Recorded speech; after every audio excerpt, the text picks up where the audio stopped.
Uh, Hello. Hey! I am back with what is now, I think, the third episode that I've filmed. We'll see how many I filmed of these videos. I think I'm going to call them Recording Unpacked or something like that. We'll see. I may call it that, I may not. Unpacked. But today, I'm very excited. I'm joined by my best friend Natalie from Well Wisher, who's Hello! in Connecticut. No, still in New Jersey. Oh, in New Jersey. Sorry. Yeah. In New Jersey, but remote. A mile west of us. Uh-huh. Sorry, not a mile. An hour west of us. An hour west of us. Yes. What town? Morristown. Nice. Okay. So we're here. Natalie is the singer and songwriter of Well Wisher. And we are going to check out a song called I Know Better.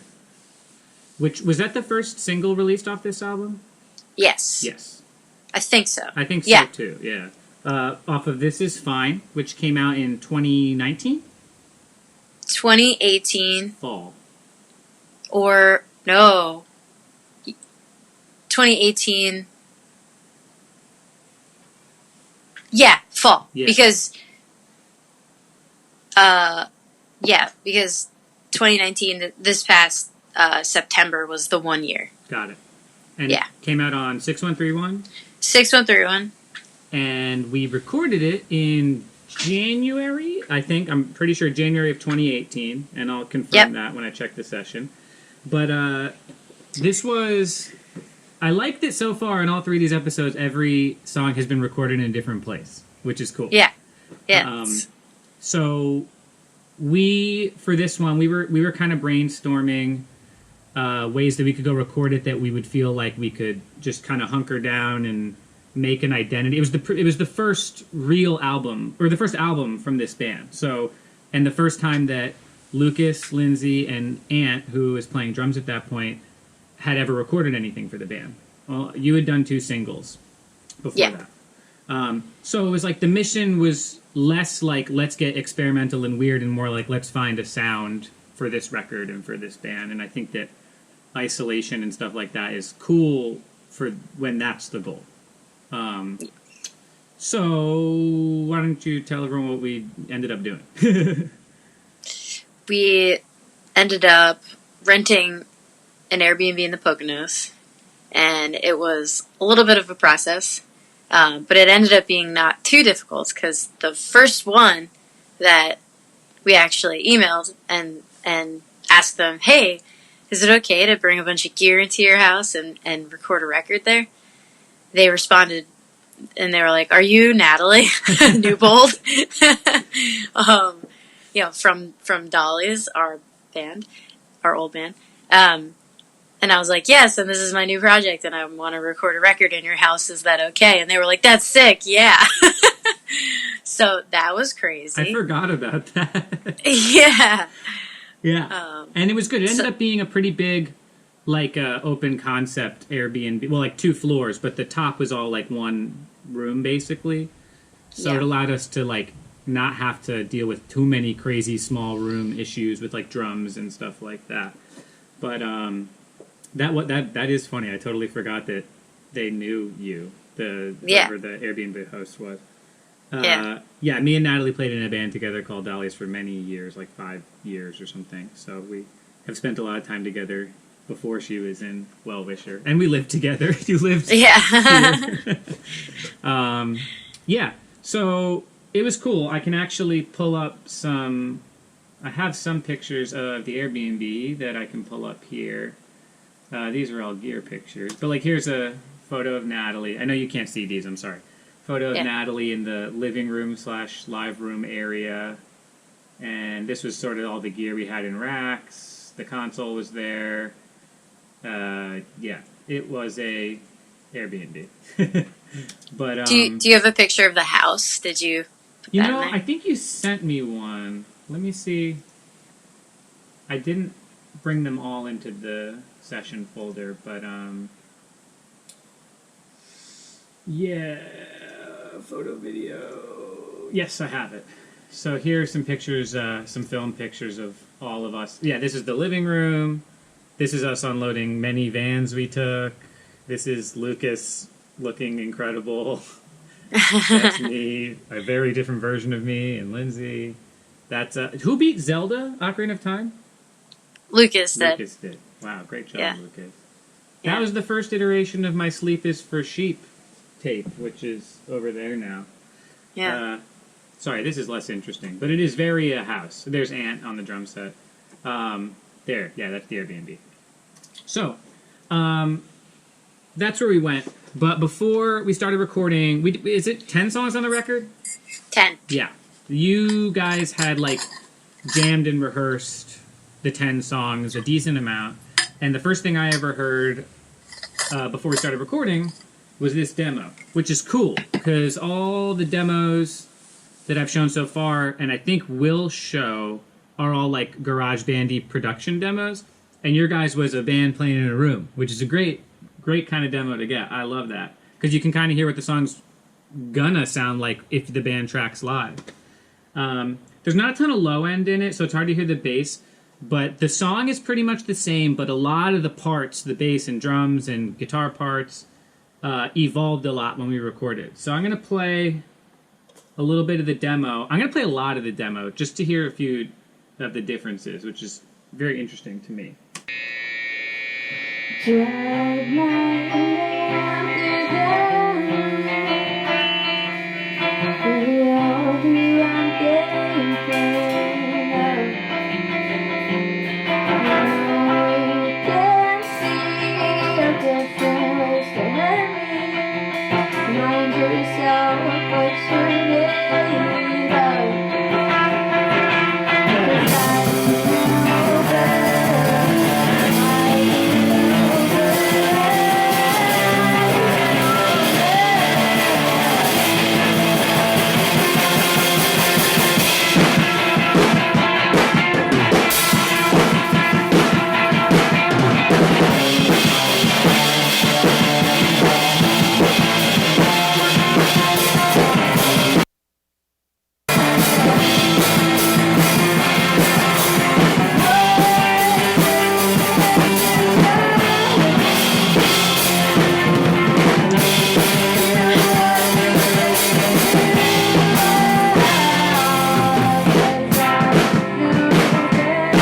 Wow.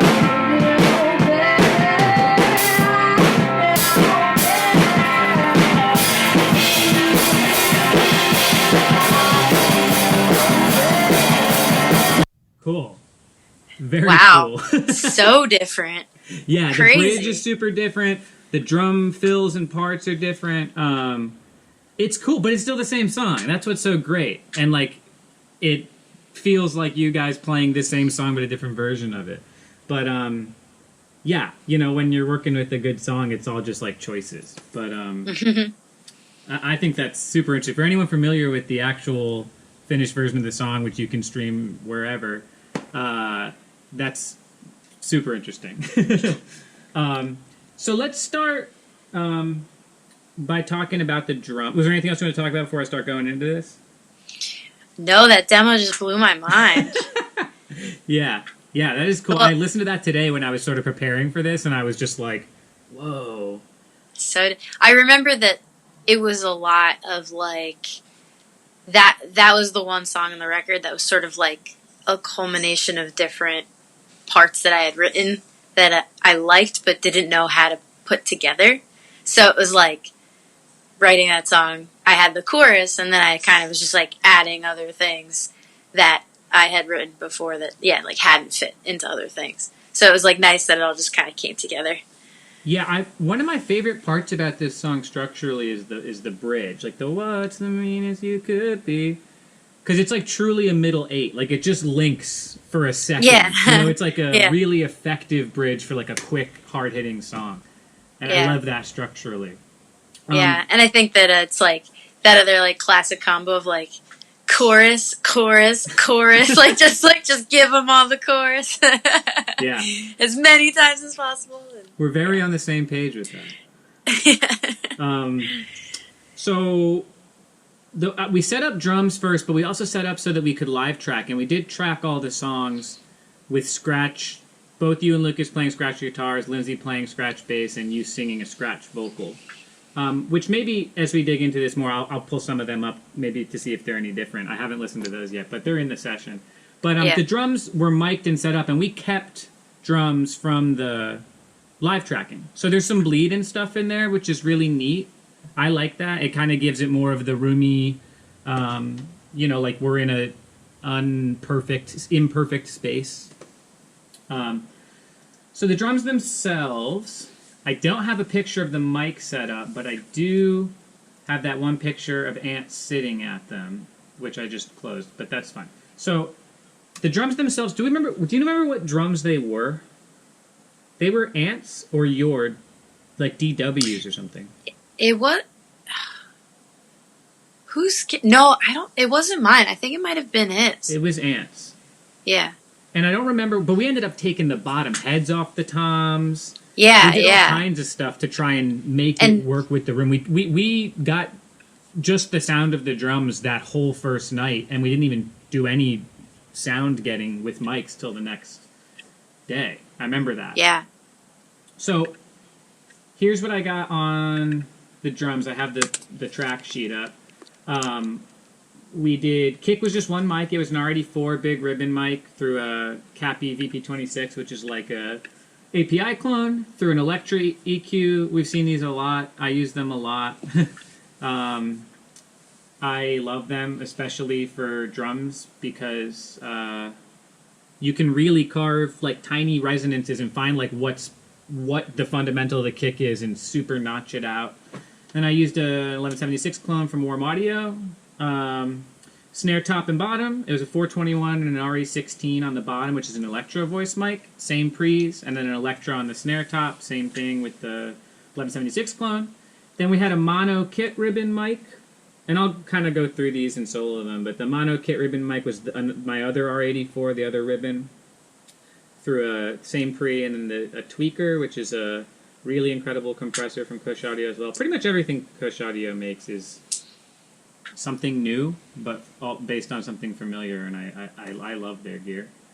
Then we had unmatched overheads, which is pretty cool. We had two Telefunkens, an AK-47 and a CU-29. They're both tube condensers. Both of them are going through TLA-50s, and the pre's were 7602s. Sorry, this is so boring and nerdy. And then the last thing was a room mic that we put on top of this weird stairwell thing, I remember. Yeah, I forgot about that. Which is a mic I borrowed from a friend of mine named Eric Bennett. It's a Groove Tubes tube condenser, kind of weird, rare, and a kind of gritty, really nice tube condenser mic through the Langevin pre that I have, which is a dual vocal combo, which is also Eric's. But so that's it. That's all the drum mics, and I can kind of play a little bit of them doing a regular groove here, and then we can solo some stuff. But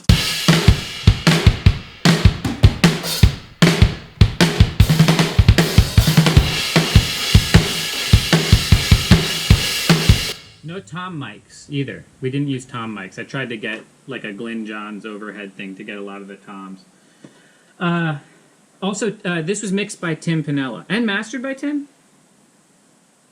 I don't remember. I think so. It's his labeling on the master. Oh, yeah, he did. He did. So, once again, I'm not sure exactly what Tim did, but the tracks we're listening to have no plugins on them. This is just the sound of tape. I think I just have an expander on a few of the channels for room noise. But yeah, so like the overheads, same section. These are those two tube mics. Which is kind of the whole sound of the drum set. And then kick.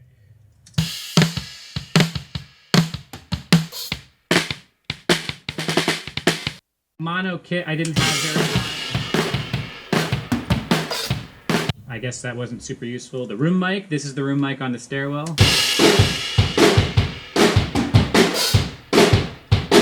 Cool sounding room.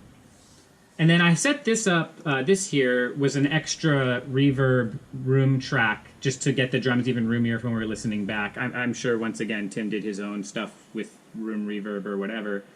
But yeah, that's all the drums together. And the bridge.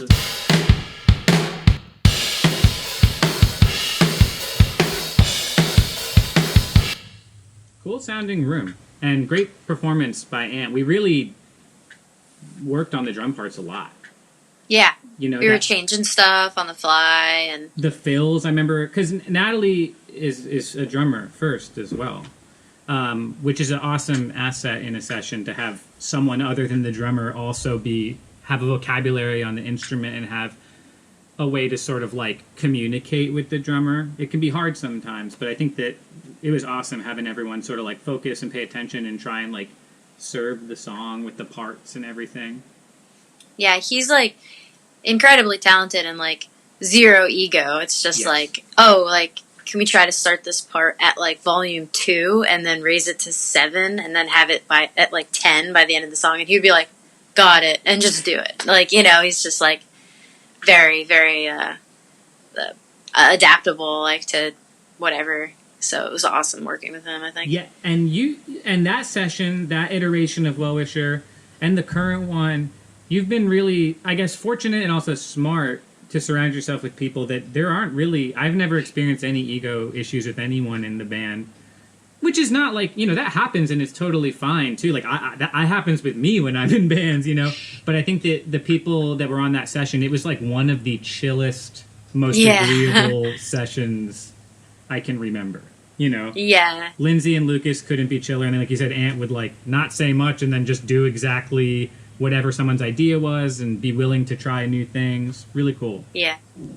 Yeah, it's kind of been like an ongoing joke with the band that like we're like the posse crew. Like we're all in. We're just like, love you guys. Ugh, this is so incredible.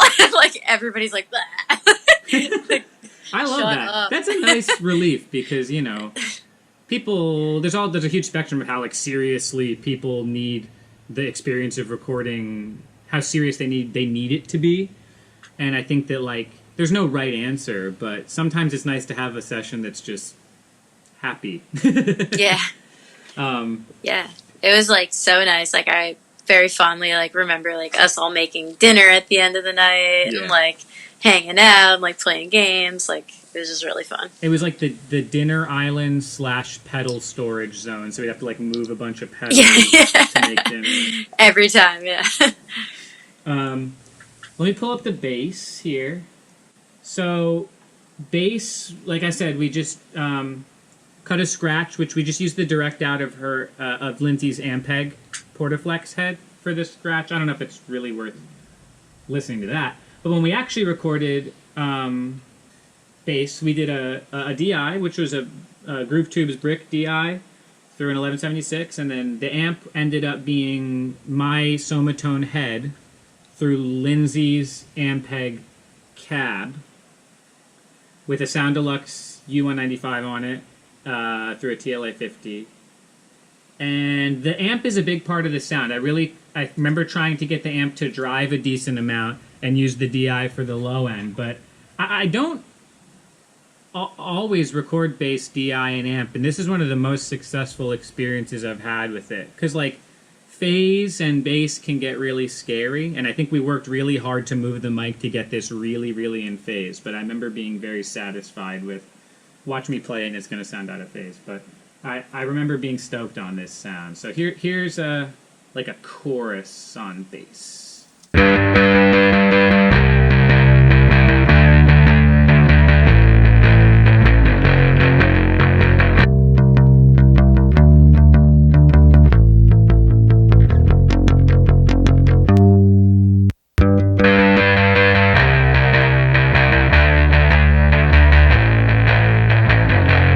Yeah, the amp's gnarly. The amp is cranked. And I don't think we Yeah. were using a fuzz or anything. I think that's just that amp turned up a lot. Yeah. I love that amp. Yeah. Yeah, it was killer. It was like really, really cool bass tone that I think like Lindsay, like she listens to like more, you know, like punk driven stuff was like into. Like it was funny because we left that session and she like went and bought like every pedal that we used. She bought the bass, like the Oh yeah, the bass is a big part of that sound. yeah.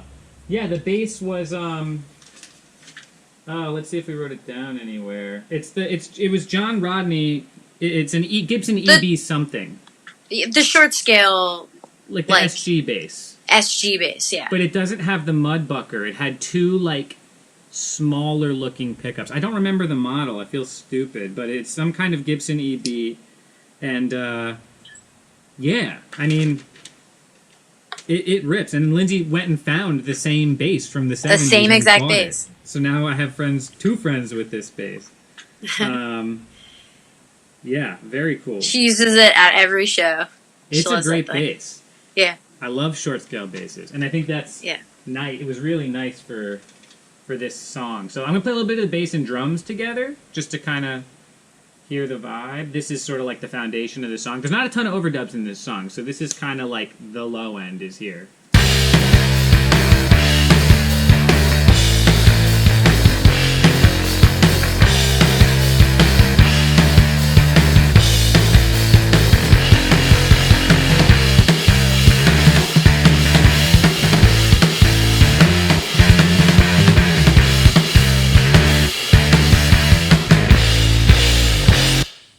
The end part rips so hard. Yeah. Cool. And then probably the most ubiquitous sound on the record is this guitar sound we got for you, which I'm really excited to show because I haven't heard it in a while. But this was almost always your Duosonic, right? Your orange Duosonic. Yeah. Through your Kent amp, which is like an old weird tube combo, like always on the verge of the speaker blowing out. It's made of like cardboard, basically. Basically, yeah. Yeah. But it has a trem on it, which is awesome. It has this really Or cool like vibe. trem that ended up being used like... No, it's not in this picture. Ended up being used like all the time, I think. Yeah. And her amp was just an R84 ribbon mic again. We didn't have a ton of mics, so you're going to see a lot of the same mics on stuff. You know, we just brought whatever gear I had. And R84 through VP26, and then I used the room mic, the same one from the drums, that Groove Tubes, a lot. And I don't know what Tim did, but I always kind of had it panned opposite because a lot of the songs start with just you. So it was like an equal volume kind of vibe to the direct signal. So it's kind of a roomy, tremmy, half-broken amp kind of distortion sound that I love and is like, to me, like probably more than anything else, the sound of the record. I'll just show a little bit of it soloed. If you heard the song, you've definitely heard this sound, but...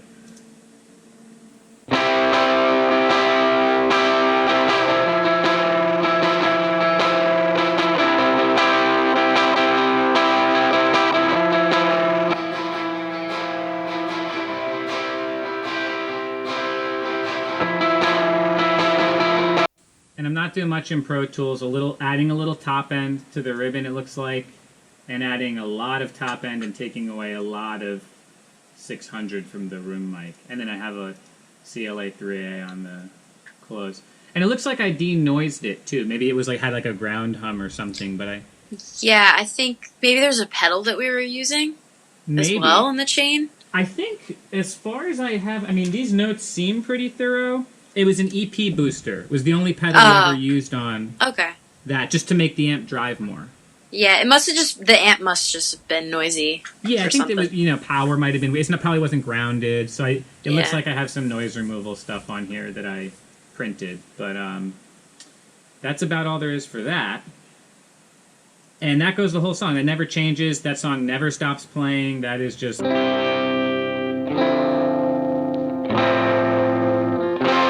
Very, very cool sounding amp. And then Lucas, we had two different sounds for Lucas. We had his rhythm that sort of like matched you and fills it out when the band comes in, which looks like it was, oh gosh. Okay, no. He used my Gibson double cut Les Paul Special, the red one that I talked about when I did Sunco with Still Hungry. And then a Dr. Z, which is Tim's. Tim is the person who mixed it, longtime studio partner and friend, most trusted ally. And that Dr. Z Moz Jr. sounds incredible. And I don't think that there's no pedals, it looks like. It's just the amp through a 410, that matched 410, and that amp sounds great. Let's just hear that.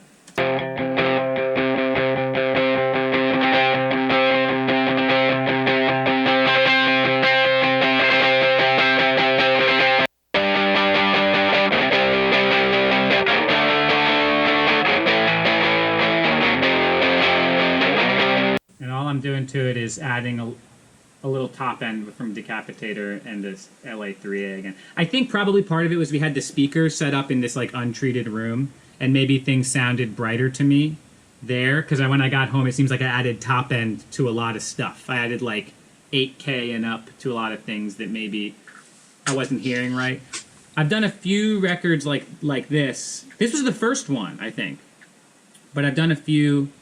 Did some stuff with Deal Casino, did some stuff with Mike Frazier, did some Still Hungry stuff, Front Bottom stuff, and it's always different when you go to a different space, and I always try and like not go too hard on EQ because I'm not sure how my speakers are translating, or I'll like throw headphones on.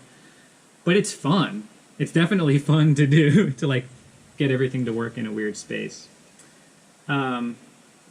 One more guitar in this session. This is my favorite sound we invented on this record. Yeah. So this we had come back and be sort of like a iconic, similar to your rhythm guitar sound. So this is unfortunately a Strat, I think, every time, which I don't know how. I must have been It drinking. snuck its way on there. I don't to know. allow that to happen.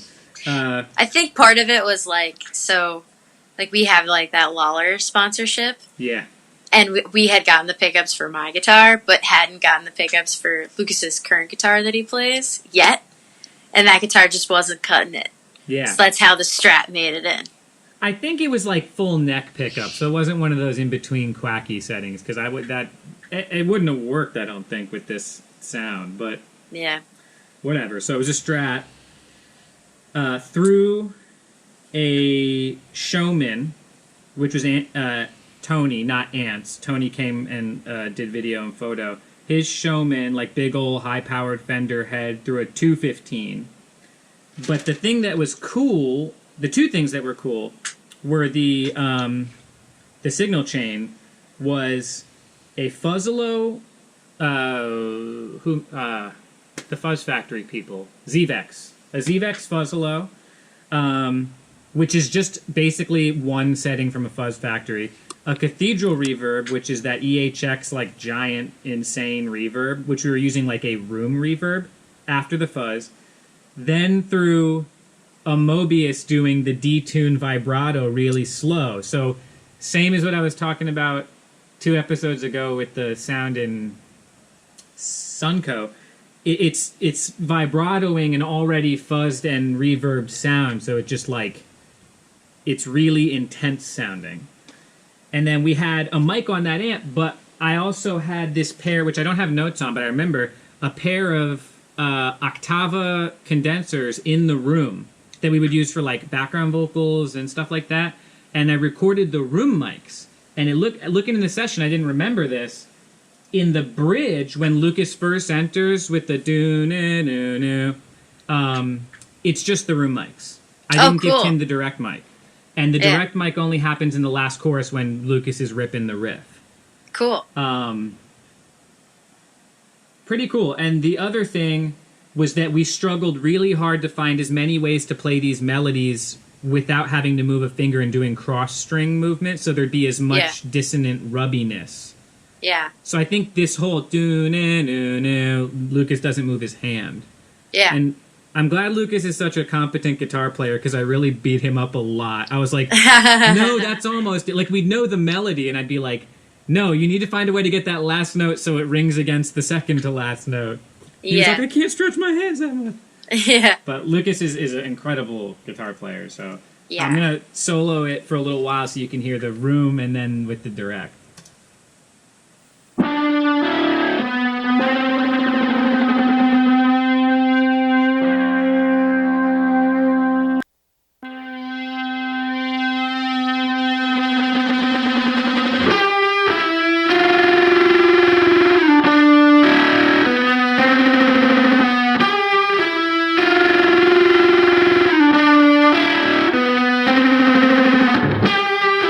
And all the bendies. So cool. So cool. And I think what we did for that swell, that wasn't feedback. I think that was Lucas's last note at the end of the song, and I just reversed it and faded it in. I think it's just that reversed here.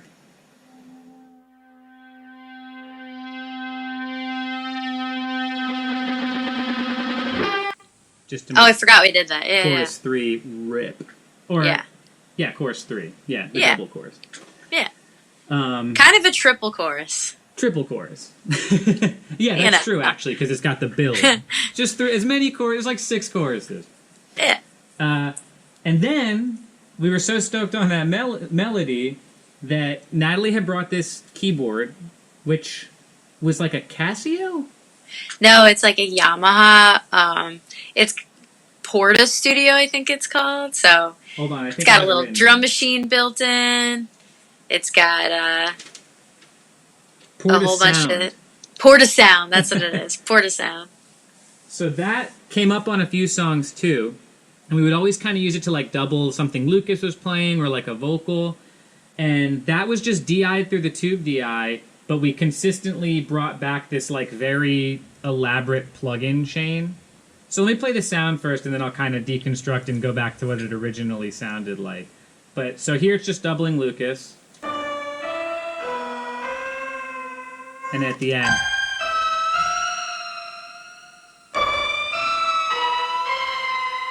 And here's it with Lucas.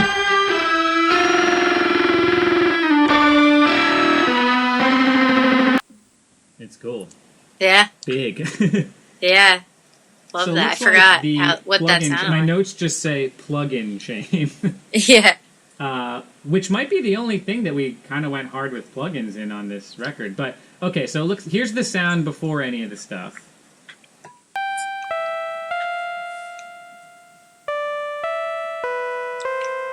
So cute. And then it looks like I put it through, like a whammy clone and blended a high octave. And then an Abbey Road plate thing, like fully wet. Same idea, reverb before pitch vibrato, and then the last thing was the J37 with the super slow pitch vibrato.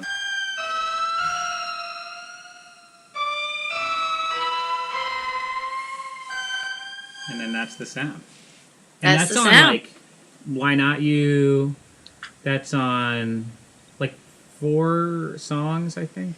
Yeah, I 5. think it's also on All My Love, maybe? Yes. Yeah. And Leave Me Like You Do. Yeah. Maybe. Yeah, we Maybe? definitely like I at don't the end remember. we're like just seeing where else it could go to make it like a thematic sound Yeah. and double some stuff. Yeah. But yeah, so right there is everything that we recorded at the Airbnb for this song. And we weren't there very long. We did 10 songs minus vocals in like 5 days or 4 days. Yeah. It was like I think it was maybe 6 days. but with setup with- and stuff, probably like with 5 setup. days of work. Like Yeah. that is a very short amount of time, especially for how much we dug into it. So I'm like, we were working. We were probably doing really long days. It was the only way that I can imagine we did this. We definitely like went long. Like and that was another incredible thing was like we were in this like neighborhood with houses right next to us and we were recording till like 10, 11 at night and no one complained. So that was like really cool too. But I remember playing like football for a few minutes in a cul-de-sac on the street we were on. yeah, we had a football game. Like 2-on-2 football or something. yeah. American football, which I don't usually play. Yeah. I call it wrestle chess. Well, I'm sorry, that's from Francis Hunt. I stole that. But Francis calls it wrestle chess and I adopted it. So, we got all that done. I don't think I touched the sessions then until we got together to do vocals. Which we did lead vocals, mostly just you and me. Yeah. In a few different, like, partial day sessions. Maybe like Yeah, 1 or I 2 think- songs a session. At that time, like, my schedule was pretty opposite everyone else's, so I was available in the mornings versus at night, and everyone else was available, so we just kind of decided, like, let's do a bunch of half days, like, I'll come in the morning, and, like, we'll track all the vocals that way. So I think like we did it that over, because like, it takes the pressure 2 or off. 3 Like, days. if one day you're not feeling it, we can just stop and then, come back a different day. But Yeah.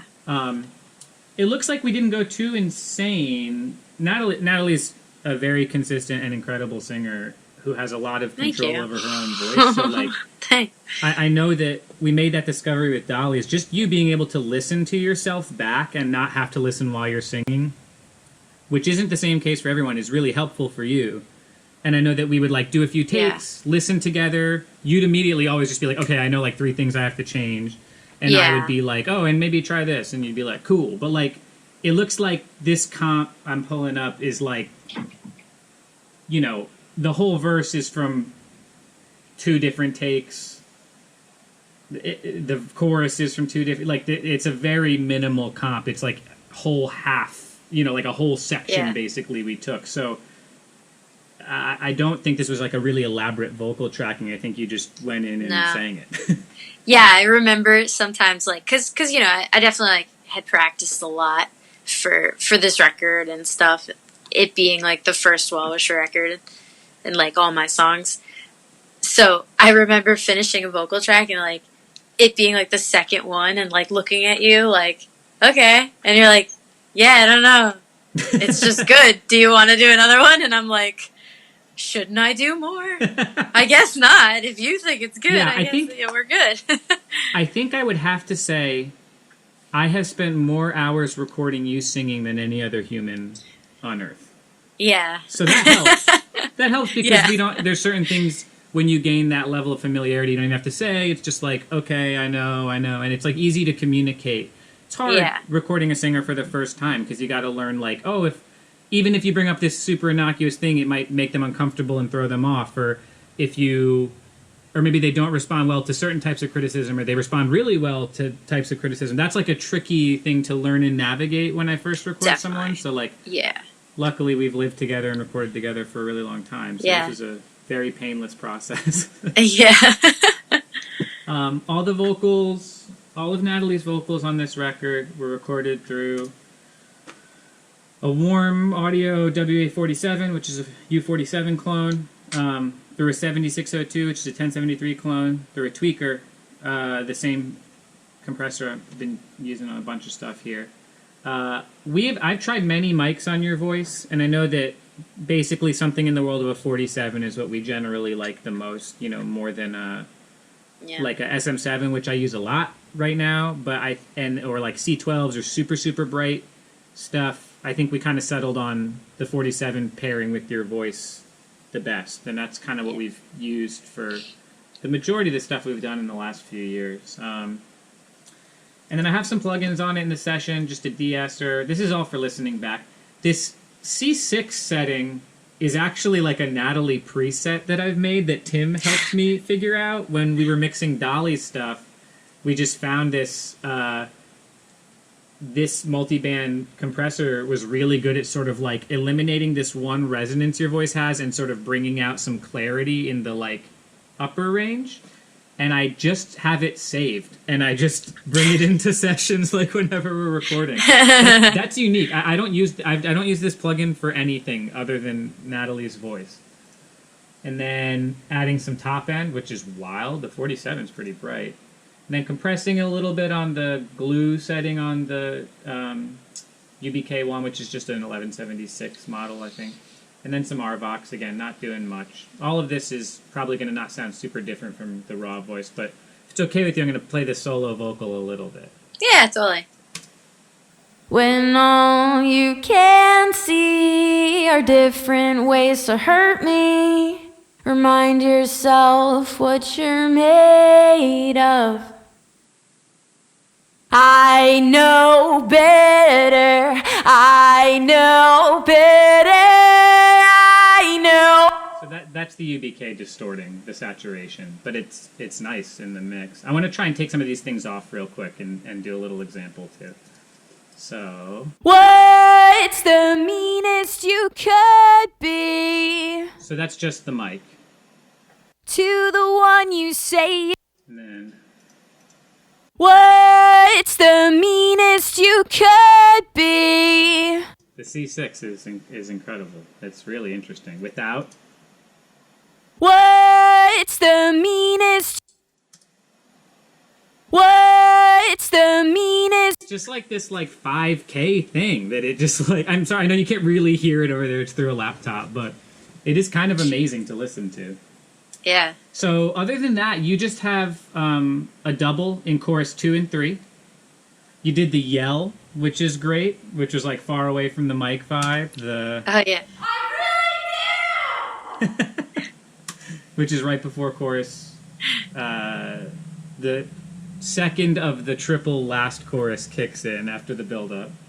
Oh yeah. And then one of the greatest revelations ever was realizing that you had a bassist that is like one of the most crystal clear, perfect background singers I've ever recorded. Yeah. Lindsay is amazing. And I didn't She's know incredible. until my friend Eric, who had introduced me to Lindsay, Eric Bennett, who I borrowed the mics from, had told me she's a great singer, and I'm like, cool, excited. And then we got down here and Lindsay just started singing and I was amazed. I thought she's so good. There were times where it sounded She's like amazing. you. Like she would match your inflection so well. She's an incredible musician, and like I remember too about the sessions, like there were no parts written. I had told her like, I liked certain things or like, oh, maybe try this here. She just like ripped every harmony part and she was like, oh yeah, I've been thinking about this, and would just like go up and do like the most incredible stuff. And you tell her like, oh, let's try like one, under the melody or above the harmony. She would just be able to nail anything. So yeah, like she's amazing. I'm not sure if it's this song. There's another one that maybe it's Sweet, where it like changes, the harmony's different every chorus, like it goes higher and higher. So it might not be that song, but she was so quick at like just kind of figuring out where it should sit. I'm gonna play a little bit of it with your vocal. There's not a ton of backgrounds in this song. It's a single background in verse 1 or verse 2, and then the harmonies are doubled in the other choruses, but that's about it. So Walking down the street, eating sweet concrete, waving my hand goodbye. 'Cause I know better, I know better, I know better. Woof, my girl. Which is cool, and it's hard to hear that verse 1 in the mix, like on the final version, because everything's so rockin'. That's a great harmony. And then I want to keep going, because I think it's different. I know better, I know better, I know better. I know better, I know better, I know better. So cool. Yeah, I know better. Yeah, I know better. It's amazing. It like goes So to cool. unison, right to like. Yeah. And then I didn't listen through these too closely, but looks like we did a group vocal, but I think we also just did maybe one of Lindsay or you singing it, like a doubled version at the very end. The what's the meanest you could be? Yeah. Let's see. What's the meanest you could be?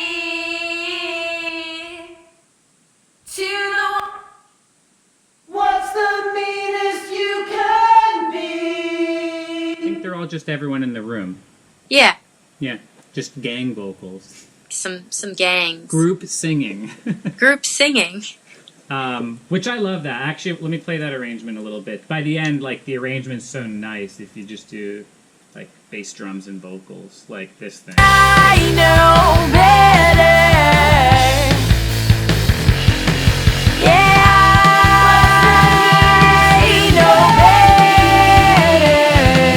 Yeah, I know better. Such a huge payoff. It's like the sickest bass and drum groove. Lucas is ripping the lead, and then there's every vocal hook from the song all at once. All at once. Just stack them all on top of each other. It's incredible. Yeah, I'm trying to think if there's anything else. Did we do anything in mixing? I really don't remember the mixing stuff, because I think with records like this, by the time I'm ready to give it to Tim, I'm like, I need to step away from this so much. I mean, Yeah. I think I sat with him for a little bit of mixing, but Yeah. I don't even know if I sat with you with mixing. I remember, like, for revisions, I think me, you, and Lucas or Lindsay as well went and sat with Tim and did some, like, minor volume. I do remember that. Yeah, a couple, like, little thingies, but... But this is probably one of the most Tim's wheelhouse things that I've sent Tim in a few years. So I was very excited and confident that he'd do a good job. But yeah, I mean, he definitely crushed it. It's great. What were you saying? He definitely crushed it. Yeah. Tim is amazing. I don't think. I think the only one of these that I have planned to do right now is on Thursday with Sonic Bloom. That's the only thing I'm doing one of these for that Tim hasn't mixed or touched. Oh wow! But he mastered it. So Tim touches Okay. everything I work on. Yeah. Yeah. So that's all the elements of that song. It's a super simple arrangement. It's just a good song with really, really, I think, like, worked on parts that, like, are thoughtful and, like, try and serve the song. And there's really no BS. There's not, like, things that don't need to be there. I think that's, like, the Paul McCartney quote I use a lot, where it's like, the arrangement's not done when you can't add anything more. It's done when you can't take anything else away. Yeah. When everything there is essential. And I think that I feel that way about this. The song's a journey, too. Like, the payoff's really not until the last, like, 10 seconds is, like, the biggest moment of the song. Definitely. Yeah. I like that, you know, we hear the chorus so much, but it never feels like, you know, overly repetitive. At least, you know, not on the first couple of listens or anything like that. And I think that it's because of all the things that we added and the interesting sounds and textures and stuff like that come in. So it's like, you know, for such a short and repetitive song, it is kind of like a journey, and it's cool. So. Yeah, and no two choruses are the same, which is unusual and cool. No. Yeah. Every time something evolves in the arrangement, you know, which is, really, really well thought out, and, like, it's just like a nice package of a song. I think it's only like 2.5 minutes long or something. Yeah, pretty short. Yeah, you know, almost too long. But yeah, I mean, this record was great. This was the first thing Well Wisher kind of, like, really put out into the world, you know, and have been touring on for a few years. Got new stuff we're working on, but this is, I think, the only thing currently out, right, beyond those 2 singles. So. Yes, yeah. Yeah. But stuff on the way. You know, the project we just worked on. Yes, we were recording, like, last month. Or a decent amount. Working on some exciting new stuff. So some acoustic songs and then some new songs, hopefully very soon. Yeah, new full band songs very soon. Yeah, I can't wait for that too. I mean, that's going to be awesome. I'm excited. Yeah. But yeah. Was there anything we didn't get to that I forgot or that you wanted to talk about? No, we hit all the major points. We had Airbnb story. We talked Zelda. Came up. No, not my cat. That we played Zelda. I was like, Zelda was there when we recorded. No, just that Lucas played Ocarina of Time. Yeah, beat it. He didn't 100%, but he beat it, which is good for him. Yeah. Oh, we were projecting Bob Ross on the ceiling for the entire session. I knew I forgot something. Oh yeah. Yep. Lucas brought a projector. And we just had, like, every season of Bob Ross, and it never wasn't playing on the ceiling. Yeah. We literally saw him go from, like young Bob Ross, like, full fro to, like, older Bob Ross. Still full fro, but just older Bob Ross. Which somehow made the vibe even more peaceful. It was already, like, so peaceful. Yeah. And then Bob Ross just chilled everyone out one extra step. Yep. Wow. If you, like, were, like, really nervous about your parts or something, you could just look up, watch him draw a happy tree, a happy little cloud, and then you felt great.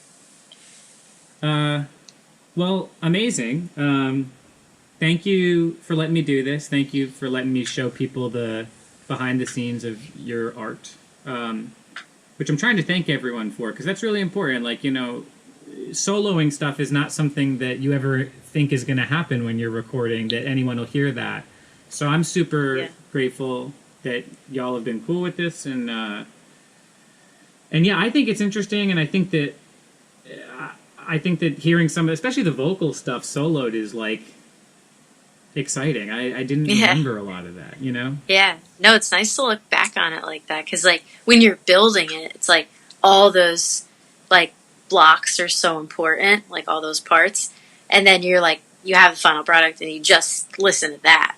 You forget all those like little moments getting there, so it's cool.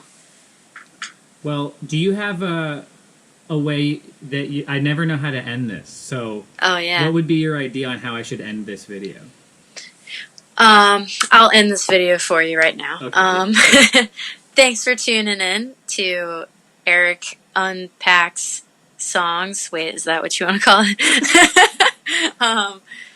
Thanks 6131 Records for putting out this record that we worked on and love. And the end. Good night, everyone.